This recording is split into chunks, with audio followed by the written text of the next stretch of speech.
In this alternate history, the contained Iran war of 2026 stops being contained the moment a single tanker sinks in the Strait of Hormuz. This story is fictional.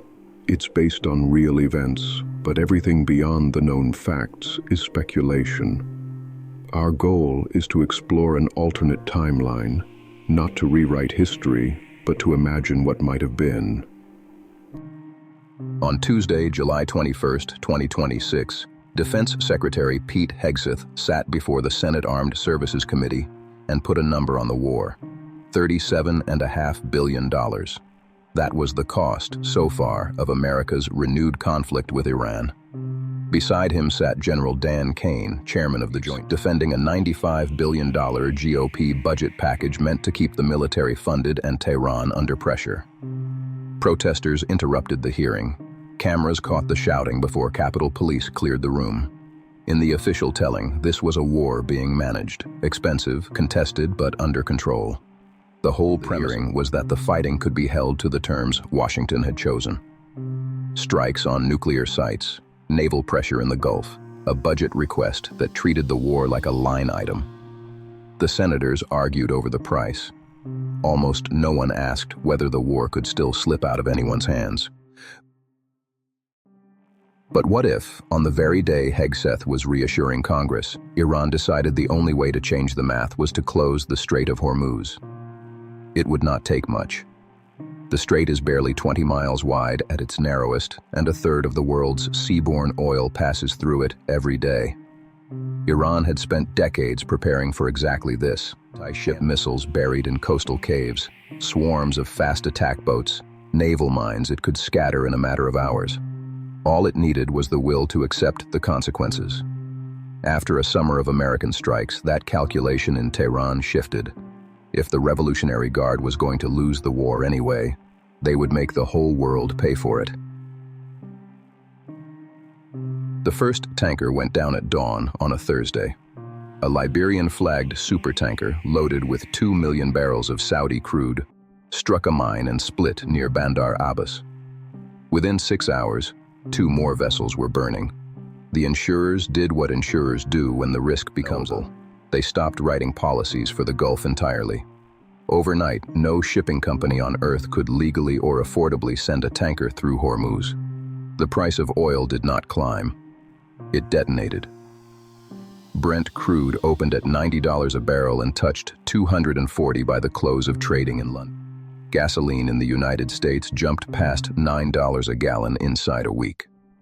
Truckers stopped hauling freight because the fuel cost more than the load was worth. Grocery shelves in Phoenix and Atlanta went bare, not because there was no food, but because nobody could afford to move it.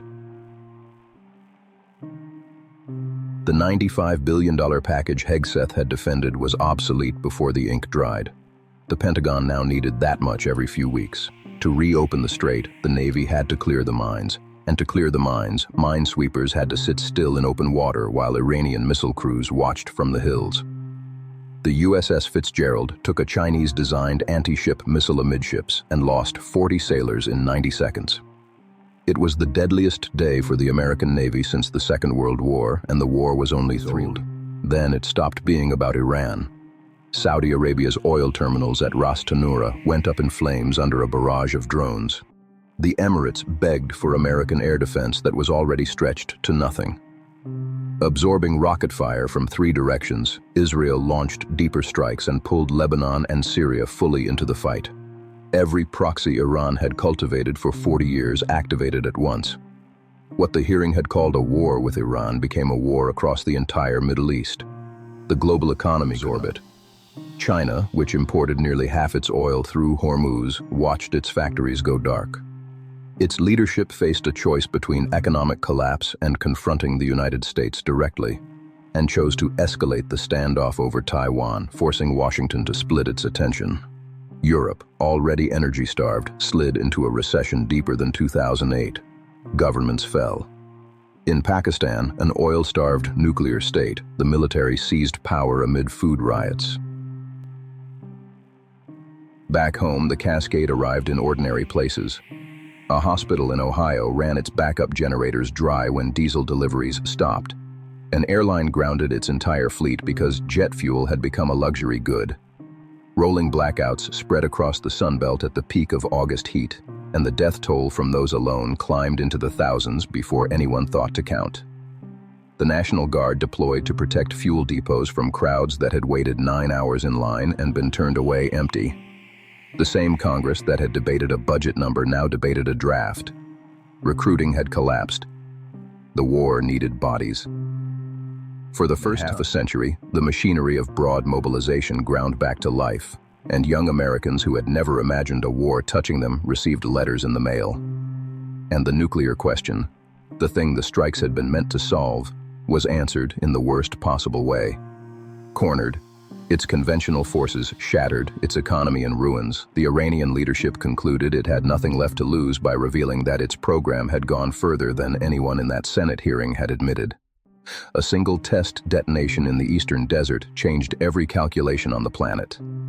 The war to stop an Iranian bomb had produced one. When the fighting stalled, not ended, just stalled from exhaustion, the world it left behind was unrecognizable. The global economy had shed trillions and would not recover for a generation. Millions were displaced across the Middle East. Famine stalked the countries that could no longer afford to import food. 3 new nuclear powers had emerged from the wreckage, each convinced the bomb was the only thing that had saved it. And the number Pete Hegseth had offered so calmly to the Senate, $37.5 billion, was remembered as the last moment anyone believed this war had a price that could be written down, argued over, and paid. In this world, history went one way. But here, we ask what could have happened. If you want more alternate timelines and government what-ifs, subscribe, comment your theory, and stay tuned. This is State of What If.